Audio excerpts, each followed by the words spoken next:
नमस्कार, जय Hind. SK passion education के यूट्यूब चैनल पे आपका स्वागत है। आज जो हम बात करने वाले हैं कोऑर्डिनेट ज्योमेट्री के बारे में। जो बिहार बोर्ड और मैट्रिक, जो बिहार बोर्ड की मैट्रिक की एग्जाम होती है और सीबीएसई के जो मैट्रिकुलेशन की एग्जाम होती है, इसमें 10 से 11 मार्क्स के जो है क्वेश्चन पूछे जाते हैं, जिसमें ऑब्जेक्टिव भी होती है और सब्जेक्टिव भी होती है। तो चलिए इसको हम देखते हैं कि किस तरह से जो है हम लोग कोऑर्डिनेट ज्योमेट्री में किस तरह से हम लोग डिस्टेंस फार्मूला निकालते हैं। ये सारी चीज़ों को हम लोग बात करेंगे, ठीक है। तो कोऑर्डिनेट ज्योमेट्री की अगर हम बात करते हैं तो कोऑर्डिनेट ज्योमेट्री में पहले कहा जाता है कि दो एक्सिस लिया जाता है। एक एक्सिस को इस तरह से हम लोग हॉरिजॉन्टल, और एक तरह का यहाँ पर अगर हम बात करते हैं तो एक हॉरिजॉन्टल लाइन है और एक वर्टिकल लाइन है। दो लाइन होती है। इस लाइंस को, जो आपको वर्टिकल लाइन से दिखाई दे रहा है, इस वर्टिकल लाइन को हम लोग वाई एक्सिस कहते हैं, ठीक है। वाई एक्सिस कहते हैं और इसको हम लोग एक्स एक्सिस कहते हैं, ठीक, एक्स एक्सिस कहते हैं। अगर हम बात करते हैं इस कोऑर्डिनेट ज्योमेट्री के, तो इस कोऑर्डिनेट ज्योमेट्री का इस जो पॉइंट है, जो वर्टिकल लाइन एक्स एक्सिस और वाई एक्सिस जो कट करते हैं, इसको हम लोग ऑरिजिन बोलते हैं, ठीक है। ऑरिजिन बोलते हैं, ऑरिजिन। अगर हिंदी में हम बात करते हैं तो हिंदी में इसको मूल पॉइंट बोलते हैं, मूल बिंदु, ठीक है, मूल बिंदु बोलते हैं, मूल बिंदु बोलते हैं, ठीक है। इसके अलावा अगर हम बात करते हैं तो इस ऑरिजिन से, ऑरिजिन्स का अगर हम कोऑर्डिनेट बोलते हैं तो इसका 0 0, मतलब x का वैल्यू भी 0 होती है और y का वैल्यू भी होती है 0, ठीक है। इसके अलावा हम बात करते हैं तो ये जो होता है x के एक्सिस, एक पॉजिटिव साइन से होती है, इधर जो है पॉजिटिव होती है, ये होती है नेगेटिव और ये होती है नेगेटिव, ठीक है। अगर हम बात करते हैं इस, जो आपको दिखाई दे रहा होगा कि ये जो x एक्सिस है, एक्स एक्सिस और वाई एक्सिस दो पॉइंट्स को कट कर रहे हैं और इस प्लेन को जो है 4 पार्ट्स में डिवाइड कर रहे हैं। इस 4 पार्ट्स, इसको हम बोलते हैं फर्स्ट क्वाड्रेंट बोलते हैं, प्रथम पाद बोलते हैं इसको फर्स्ट क्वाड्रेंट। ये है फर्स्ट क्वाड्रेंट, ये फर्स्ट क्वाड्रेंट है। इसको अगर हम बात करते हैं तो ये है सेकेंड क्वाड्रेंट, ठीक है। इसको अगर हम बात करते हैं तो ये है थर्ड क्वाड्रेंट और ये है फोर्थ क्वाड्रेंट। कभी कभी ऐसे जो है एक नंबर में पूछ दिया जाता है कि साइंस के अनुसार जो है, साइन के अनुसार, जैसे पॉजिटिव नेगेटिव के अनुसार जो है इस कौन सा क्वाड्रेंट में प्रेजेंट है नंबर। जैसे तो इसको फर्स्ट, इसको जो है पहले जो है पॉजिटिव होना चाहिए, एक्स भी और वाई भी पॉजिटिव होना चाहिए। इसमें देखते हैं तो पहले जो है माइनस होना चाहिए, ठीक है। एक्स एक्सिस पे जो पॉइंट होता है उसको हम लिखते हैं तो माइनस होना चाहिए और प्लस होना चाहिए। थर्ड क्वाड्रेंट में माइनस और माइनस होती है। फोर्थ क्वाड्रेंट में अगर हम बात करते हैं तो फोर्थ क्वाड्रेंट में होती है यहाँ पर प्लस होती है एंड माइनस होती है, ठीक है। तो एक कोऑर्डिनेट ज्योमेट्री है। जैसे अगर कोई कहेगा कि 4 और यहाँ पर 5, एक जो है कौन सा क्वाड्रेंट में है, तो हम बोलेंगे क्योंकि यहाँ पर एक्स एक्सिस यानी कि एक्स एक्सिस है और ये जो पॉइंट होगा ये वाई एक्सिस पर होगा, तो इसको हम बोलेंगे ये दोनों पॉजिटिव साइन लिया है तो फर्स्ट क्वाड्रेंट में होगा। अगर -4 और यहाँ पर -5 कह दें तो हम बोलेंगे कि ये थर्ड क्वाड्रेंट में होगा। अगर यहाँ पर -4 और 5 कह दें तो हम बोलेंगे कि ये जो है सेकंड क्वाड्रेंट में है। अगर हम यहाँ पर कह सकते हैं कि अगर 4 और -5 है तो ये जो है फोर्थ क्वाड्रेंट में होगा, ठीक है। इसके अलावा अगर हम बात करते हैं तो इससे रिलेटेड जो है कभी कभी क्वेश्चन पूछ दिया जाता है कि वाई एक्सिस को हम लोग क्या कहते हैं और एक्स एक्सिस को हम लोग क्या कहते हैं। तो वाई एक्सिस को हम लोग जो है ऑर्डिनेट कहते हैं, इंग्लिश में ऑर्डिनेट, और हिंदी में इसको बोलते हैं यहाँ पर कोटि। क्या बोलते हैं? कोटि बोलते हैं, ठीक है। और इसको एक्स एक्सिस को हम लोग बोलते हैं यहाँ पर हिंदी में बोलते हैं भुज और इंग्लिश में बोलते हैं अबसीसा, ठीक है। अबसीसा बोल दिया जाता है, ठीक। तो ये जो है कोऑर्डिनेट संबंधित है, जो बेसिक चीज हम लोगों को 9th में ही पढ़ना है।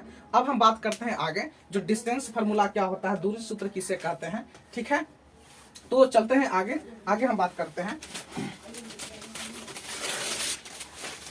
ठीक।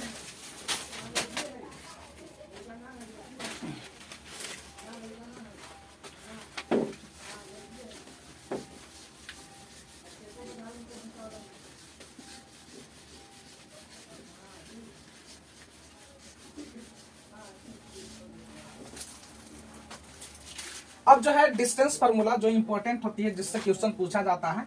तो डिस्टेंस फार्मूला, अगर सपोज दैट एक लाइन है, इस लाइन का यहाँ पर दिया हुआ है, यहाँ पर कोऑर्डिनेट दिया हुआ है कि x1 है और यहाँ पर y1 है, ठीक है। यहाँ पर दिया हुआ है x2 है और यहाँ पर y2 है।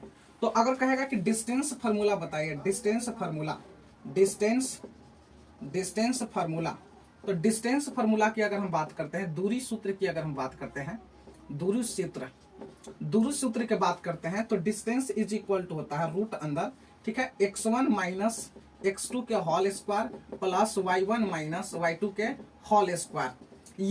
या सेकंड अगर हम बात करते हैं तो डिस्टेंस जो हो जाती है, सिर्फ इसको इंटरचेंज कर सकते हैं। जैसे यहाँ पर x2 है तो x2 पहले हुए आ सकता है, तो x2 माइनस x1 के whole square plus y2 minus y1 के होल स्क्वायर। एक होता है कभी कभी कि what is the distance from origin, मूल बिंदु से किसी पॉइंट्स का डिस्टेंस क्या है। तो ओरिजिन से अगर कोई पूछ दे कि ओरिजिन, डिस्टेंस फ्रॉम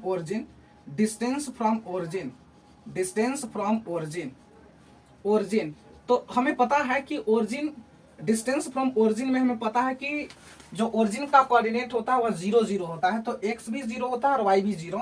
तो इसका डिस्टेंस जो होता है, डिस्टेंस इज इक्वल टू हो जाता है रूट अंदर x square plus y square, ठीक है। एक हो जाता है डिस्टेंस का, तो डिस्टेंस फ्रॉम ओरिजिन, मूल बिंदु से दूरी सूत्र फार्मूला ये होता है, और दो बिंदुओं के बीच का दूरी सूत्र फार्मूला ये वाला होता है। इसके अलावा अगर हम बात करते हैं तो सेक्शन फार्मूला होती है जो हम लोगों को याद रखनी है। सेक्शन फार्मूला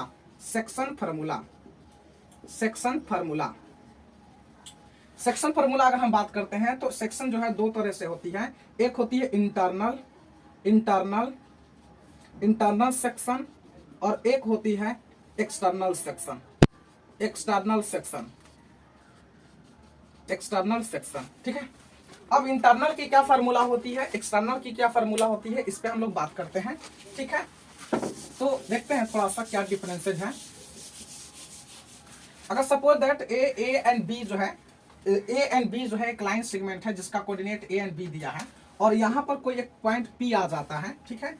इस पॉइंट का अगर कोई कहता है कि यहाँ पर जो है पॉइंट का जो है कोऑर्डिनेट्स निकालिए, तो x यहाँ पर और यहाँ पर y लिखते हैं।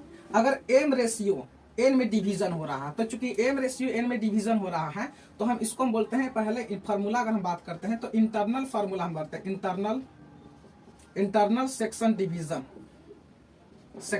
डिवीजन है ना। इंटरनल सेक्शन डिवीजन आंतरिक विभाजन सूत्र आंतरिक विभाजन सूत्र।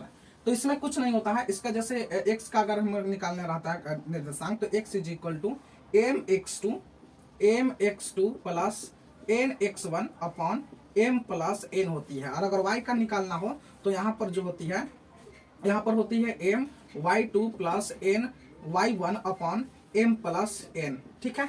अगर हम बात करते हैं यहाँ पे, अगर हम बात करते हैं, ये तो है इंटरनली की बात, लेकिन एक एक्सटर्नली फार्मूला होती है। एक्सटर्नली की अगर हम बात करते हैं, बस अपने जो है धैर्य को बनाए रखिए, अच्छा नंबर साथ पास होइएगा, ठीक है। अगर हम एक्सटर्नली की बात करते हैं, एक्सटर्नली, ठीक है, बाह्य विभाजन सूत्र, एक्सटर्नल सेक्शन फार्मूला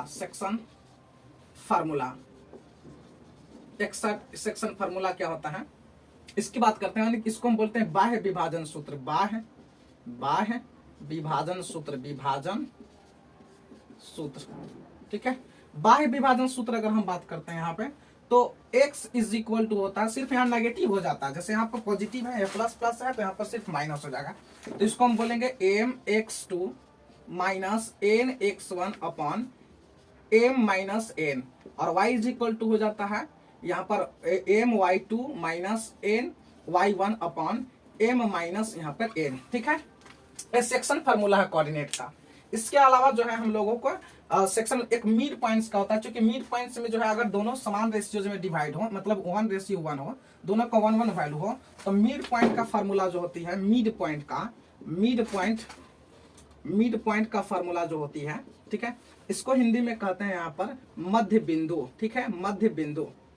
मध्य बिंदु का अगर हम फार्मूला बात करते हैं तो x is equal to x1 plus x2 upon 2 होती है यहाँ पर 2, ठीक है। और y का वैल्यू अगर हम बात करते हैं यहाँ पे, तो y1 प्लस y2 अपॉन यहाँ पर 2 होती है, ठीक है। ये मिड पॉइंट का फार्मूला है।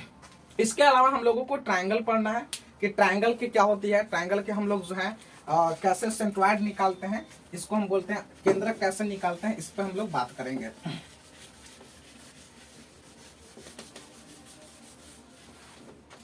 अगर कोई ट्राइंगल है, जैसे ये ट्राइंगल है यहाँ पर, अगर कोई ट्राइंगल है ए बी सी, इसका कोऑर्डिनेट दिया है x1 y1, इसका कोऑर्डिनेट दिया है x2 y2 और इसका कोऑर्डिनेट दिया x3 और y3, ठीक है। तो यहां से इस तरह से ऐसे जो है खींचा जाता है, इस तरह से ऐसे मिला दिया जाता है, ठीक है। मिलाने के बाद ये जो पॉइंट्स बनती है, इस पॉइंट को हम लोग सेंट्रॉइड कहते हैं इंग्लिश में हम लोग सेंट्रॉइड कहते हैं। इसका कोऑर्डिनेट x और y लिखते हैं, इसको सेंट्रॉइड, फार्मूला ऑफ सेंट्रॉइड, केंद्रक का, त्रिभुज का केंद्रक का फार्मूला होता है, त्रिभुज का केंद्र। तो त्रिभुज का केंद्र बराबर फार्मूला हो जाता है यहाँ पे x is equal to x1 plus x2 plus x3 upon 3, और y का वैल्यू जो हो जाता है, ये हो जाता है y का वैल्यू हो जाता है y1 plus y2 plus y3 upon यहाँ पर 3 हो जाता है। ये है centroid of a triangle, that is called the formula of the centroid of triangle. एक त्रिभुज के केंद्र का फार्मूला होता है x1 plus x2 plus x3 upon 3 और y1 plus y2 plus y3 upon 3, ठीक है। अब जो है हम लोग एरिया से रिलेटेड बात करते हैं, एरिया ऑफ ट्राइंगल की बात करते हैं। एरिया ऑफ ट्राइंगल की फार्मूला क्या होती है, इस पर चर्चा हम लोग कर लेते हैं, ठीक है। एरिया ऑफ ट्राइंगल, त्रिभुज का क्षेत्रफल। अगर ये ट्राइंगल है, त्रिभुज का क्षेत्रफल से संबंधित है, त्रिभुज का क्षेत्रफल